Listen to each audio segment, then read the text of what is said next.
When I'm looking at ad campaigns for a new business we haven't worked with before, there's 5 things we really focus on.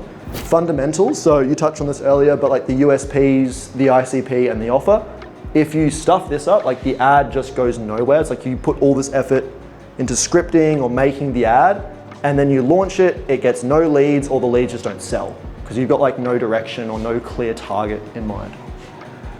The research, this is what most people stuff up, is like they research, but they don't actually use the exact problem statements from their clientele. So I'm going to go into that. And then I'll also just go through a basic scripting framework, which is PASS, Pay and Amplify Solution from Dan Kennedy.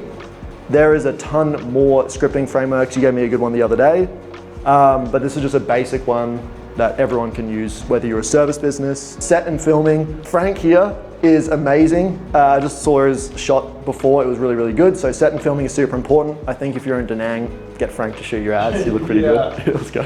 Plug. And then editing, I'll just go through a couple of things super important on the editing.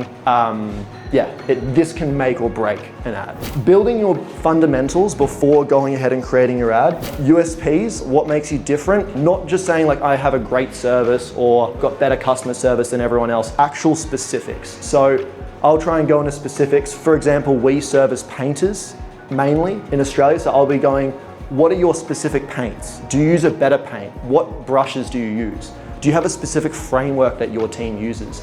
And actually nailing down something specific and not like broad and fluffy. The next thing would be productized USPs. So if it's something fluffy, I'll take that and then like productize it. So as an example, let's say someone says they've got a good cleanup process. I'll be like, okay, well let's actually break that cleanup process down so the average consumer feels like it's something special. So we could say it's a 7-step cleanup process, and we'll build a page on the website breaking down what that 7-step cleanup process is. And that way, when we're saying 7-step cleanup process, it means something, not just saying we've got a good cleanup process. How many ads have you seen where someone says something, it's like, oh yeah, sure. The next thing is the ICP. So nailing down the age, the gender, what kind of person they are, their interests, their hobbies, knowing exactly who you're targeting in your ads and who you want to go after.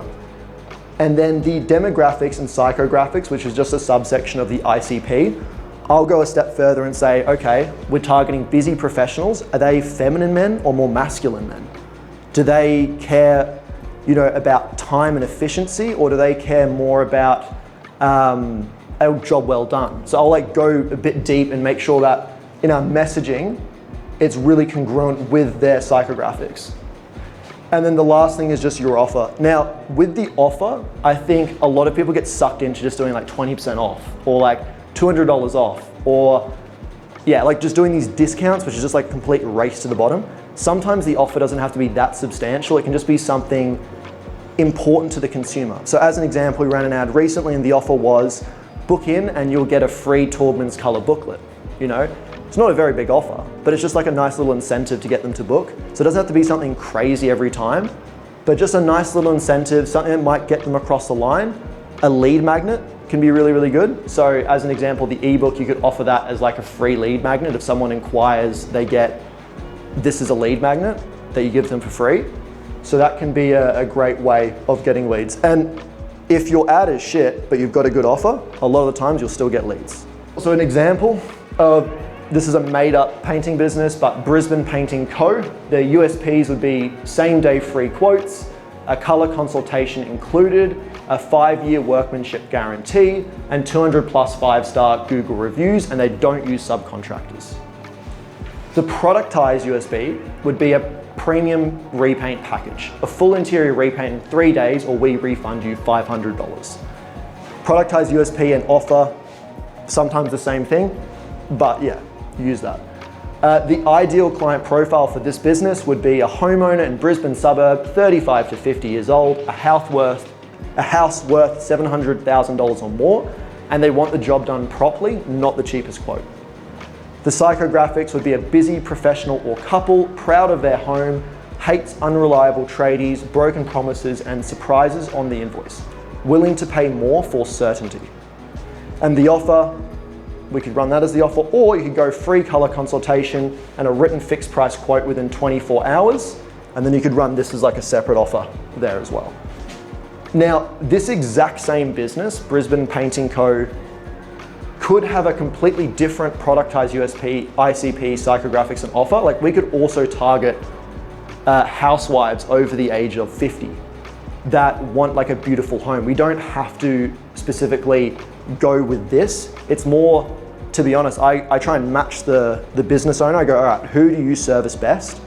Your pricing, who is it designed for? In the past, who have you had a lot of good reviews from? And I design it around their business so it's more successful for them.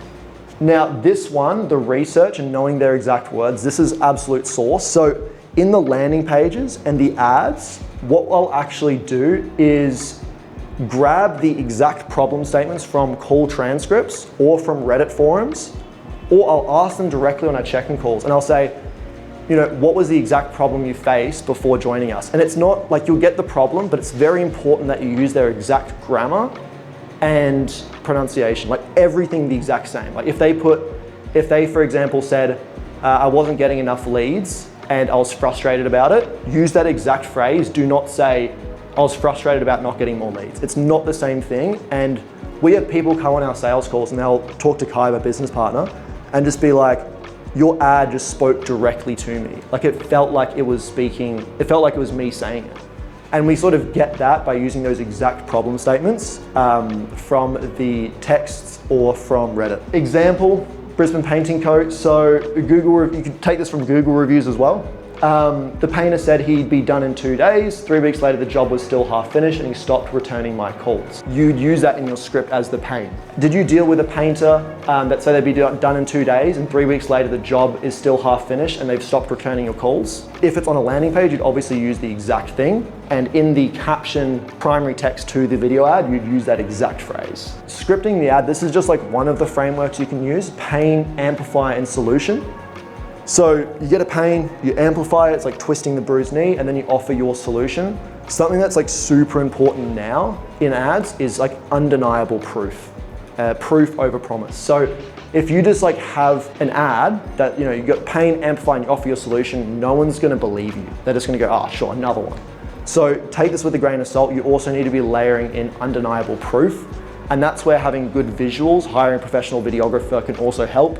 If someone's got a professional video, it makes people feel like they're dealing with a professional. But yeah, with pain, so we could take that exact same problem statement and use it as the pain.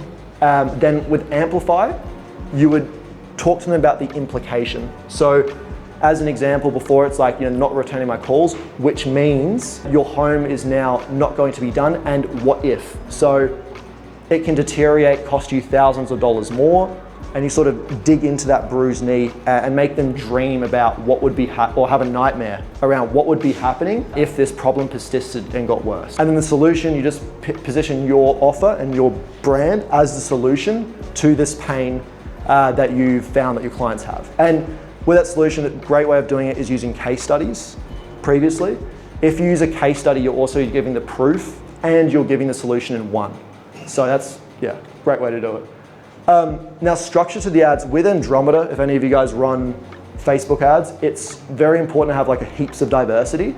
Now, more hooks doesn't necessarily mean more diversity. Actually, if you have like 5 of the same hooks and one body, Meta now just classify that all as like one ad in there. That they have like a unique identifier for ads and they just combine it. So it's like having a one ad account, which is just horrible.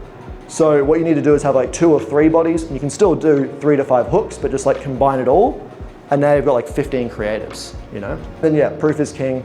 This is an example of an ad script. This is not a full ad script. This is just an example of what a pain amplifying solution would look like. So if you've hired a painter who's promised to be done in 2 days and disappeared for 3 weeks, this is for you.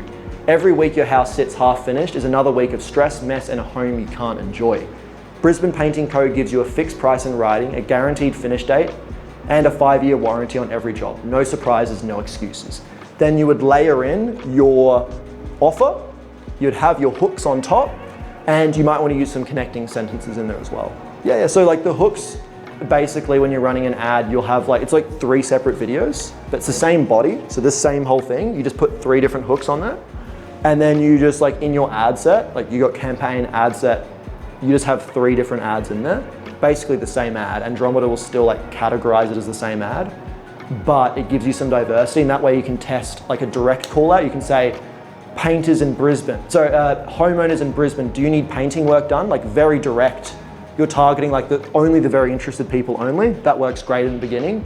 And as you start spending more, that'll stop working. So you might also want to have another hook, which is like, does your home look really run down? And does your home look really run down as the paint flaking? All of a sudden that's a bit of a broader hook. And then you might even want to have an even broader hook.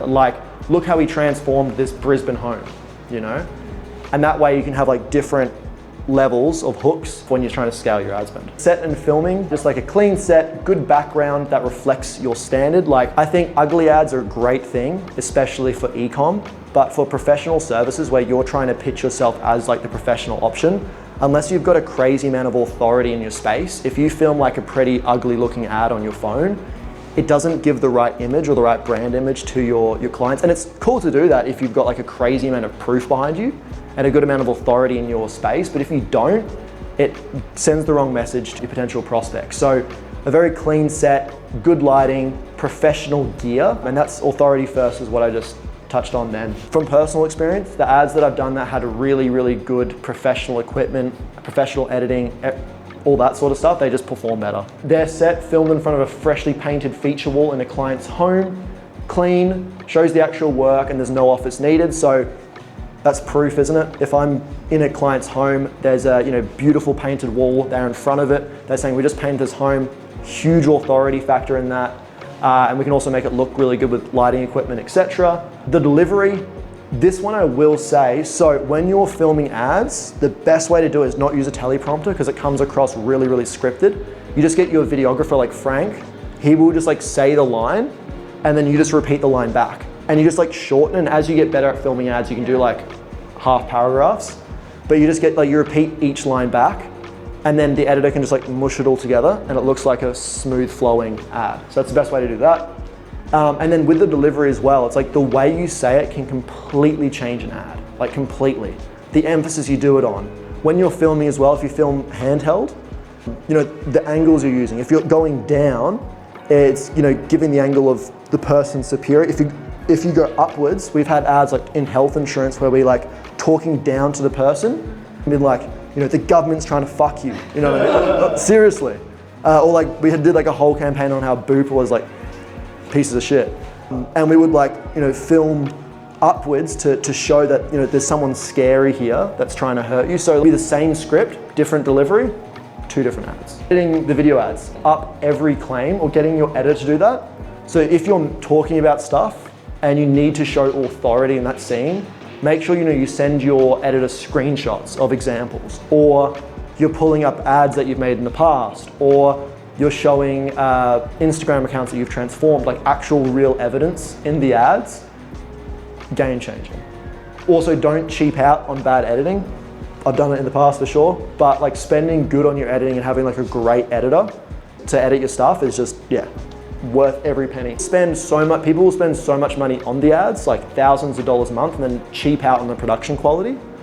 But it's like, if you're spending $3,000 plus a month on ads, and your cost per lead is like $5 more expensive per lead because you cheaped out on production quality of it, just doesn't make sense. Like, you may as well just make a good ad to begin with. Next thing is high paced. So when you're making ads, it's not meant to necessarily be the prettiest thing in the world. It's meant to look professional, but it's not meant to look cinematic. Like, I've made plenty of cinematic ads that just flopped. I remember a great example of this. I did like a really cinematic ad for like a car company. It looked like great, everyone was stoked, launched it, 0 leads. And then the next day I made like this ugly as VFX thing and it went amazing. So it's about being like high paced, no large gaps with no speech.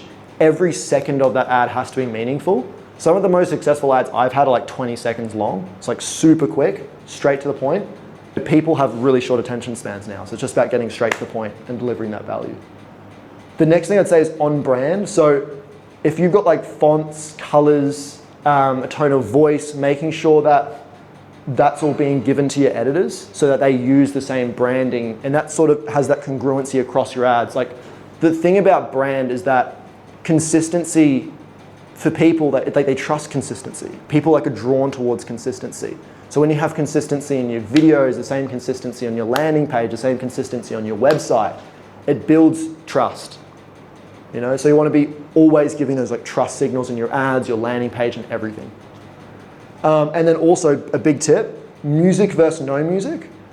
Some of the ads I found work way better with no music, and some work good with music. So always A/B testing your music and no music, and A/B testing different music as well. So let's say, for example, you had your 3 hooks in your one body. You could potentially try running one of those hooks and then run it 3 times with music, with one song, and then with a different song, and just try and mix it up and see what works best for your audience. Oh, that's everything from me. Thank you.